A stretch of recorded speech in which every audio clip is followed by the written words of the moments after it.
त्रिपुरा प्रांत Trinamool Congress SC cell की पहल पर अगरतला प्रेस क्लब में बैठक हुई।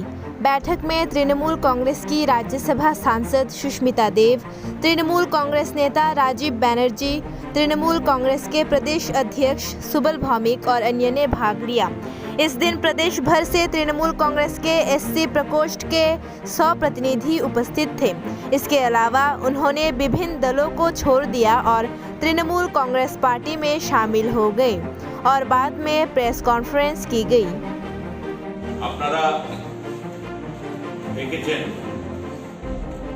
उत्तर पूर्व भारतेर राज्य त्रिपुराय आज के प्रत्येकटा मानुष उत्कंठार मध्य आछे। सरकार निर्दिष्ट बा सठिक कोनो बक्तव्य आमरा गत कयेक दिनेर जे विपर्यय निये सरकारी कोनो बक्तव्य आमरा विशेषभावे शुनते पाइनि। एक एकजन एक एक रकम बक्तव्य राखছে।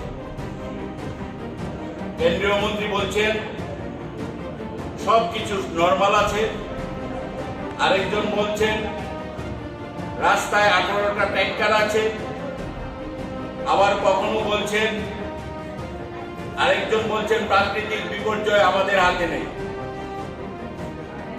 এই যে বিভ্রান্তির মধ্যে আছে রাজ্যবাসী,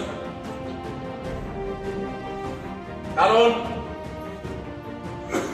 একটা প্রত্যন্ততম রাজ্য যেটা আমাদের দীর্ঘদিনের রাজ্যবাসীর দাবি, প্রত্যেকবার বর্ষার সময় আমাদের আসাম, মেঘালয় সহ উত্তর পূর্ব ভারতের রাজ্যগুলোর উপর নির্ভর করতে হয়। সড়ক যোগাযোগই বলুন, রেল যোগাযোগই বলুন, সেই রাজ্যগুলোর উপর দিয়ে আমাদের নিত্য প্রয়োজনীয় পণ্য সামগ্রী আসা যাওয়া করে। সম্পূর্ণ নির্ভরশীল আমাদের একটাই করিডোর জাতীয় সড়ক আর একটাই রেল ব্যবস্থা, রেল সড়ক। ঘটনা হচ্ছে রাজ্যবাসীর দীর্ঘদিনের দাবি থাকা সত্ত্বেও যে বারবার বলা হচ্ছে ন্যূনতম অন্তত 2 মাসের বাফার স্টক করে পেট্রোল, ডিজেল, গ্যাস বা নিত্য প্রয়োজনীয় জিনিস, দ্রব্য সামগ্রী। কিন্তু এমন একটা রাজ্য যেখানে এক নাগারে 25 বছরের কমিউনিস্ট পার্টি শাসন, তারপরে 4.5 বছরের বিজেপি শাসনে এখনো পর্যন্ত ন্যূনতম পেট্রোল ডিজেলের একটা বাফার স্টক গড়ে তোলার চেষ্টা হয়নি। এখনো এই রাজ্যে এই বিভ্রান্তিকর বক্তব্য আমরা বুঝতে পারছি না। সারা রাত্রি জেগে মানুষ পেট্রোল পাম্পে লাইন দিচ্ছে, সেখানে মারামারি হচ্ছে, পুলিশ দিয়ে ব্যবস্থা নেওয়া হচ্ছে। আসলে কি কোনো বক্তব্য সরকার গ্রহণ করেনি। আমরা পেট্রোল, ডিজেল এবং রান্নার গ্যাস সহ জরুরি পরিষেবাগুলো যাতে সাধারণ মানুষ পায় তার জন্য, তার প্রতিবাদ স্বরূপ আমরা একটা ছোট মিছিল করব, সামান্য একটু, এবং প্রতিবাদ মিছিল আমরা বের করব। নির্যাতন করেছে অমানবিকভাবে, সারা রাত্রি লকআপে রেখে মারধর করেছে। আমরা সত্যি মর্মাহত, ব্যথিত এবং প্রতিদিন এত সক্রিয়তা নিয়ে আপনারা কাজ করেন। ত্রিপুরা রাজ্যে সাংবাদিকদের ন্যূনতম নিরাপত্তা নেই, সংবাদপত্র ভবনগুলোর নিরাপত্তা নেই। এখন যখন কোথাও মাফিয়া দিয়ে, কোথাও পুলিশ দিয়ে তাদেরকে নির্যাতন করা হয়, কারণ গণতন্ত্রের 4র্থ স্তম্ভকে দুর্বল করে দিয়ে ওরা তাদের প্রশাসনটাকে প্রলম্বিত করতে চাইছে। এটা সম্ভব হবে না। তৃণমূল কংগ্রেস সব ধরনের সমস্ত কিছু নিয়ে আপনাদের পাশে আছে। এই রাজ্যে গণতন্ত্রের 4র্থ স্তম্ভকে কেউ কিছু করতে পারবে না। আমরা বিশ্বাস তৃণমূল কংগ্রেস আপনাদের সম্পূর্ণ এই ঘটনার তীব্র নিন্দা এবং ধিক্কার জানাচ্ছি এবং আপনাদের পাশে থাকা প্রতিশ্রুতি রাখছি।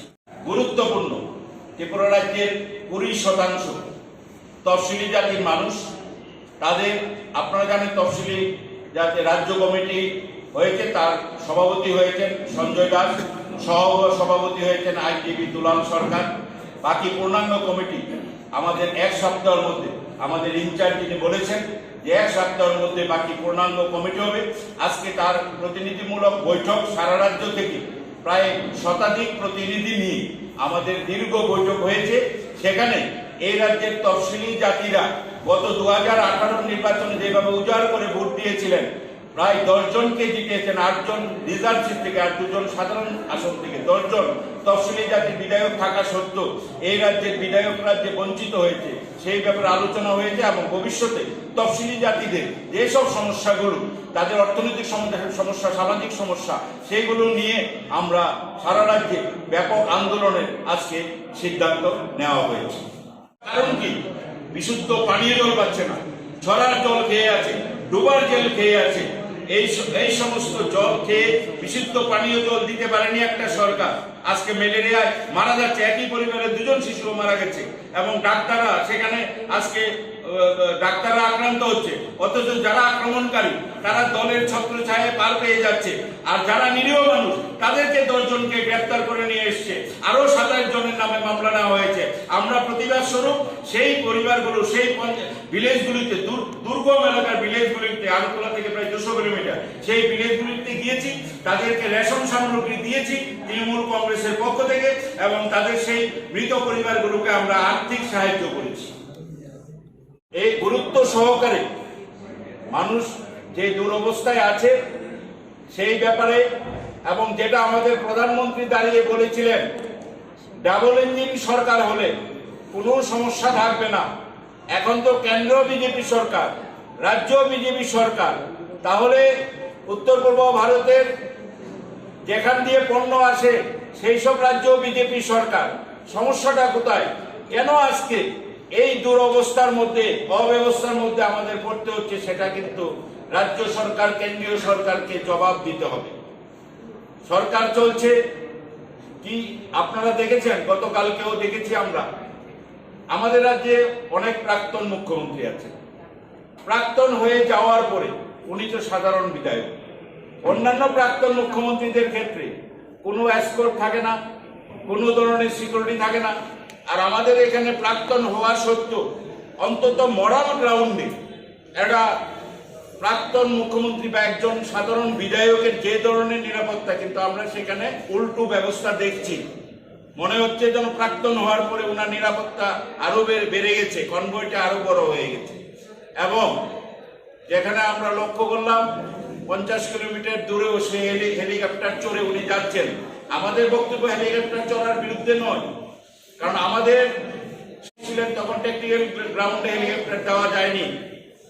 আর উনি হেলিকপ্টার কার পয়সায় চড়ছেন, কি পার্টির পয়সায় না সরকারের পয়সায়, এবং সরকারি আধিকারিকরা ওনার সঙ্গে কেন ভিজিট করছেন? উনি কি এডুকেশন মিনিস্টার? উনি স্কুলে গিয়ে ছাত্রছাত্রীদের সঙ্গে স্কুলের ক্লাস আওয়ার বন্ধ করে উনি ইন্টারাকশন করছেন। কিভাবে করতে পারেন?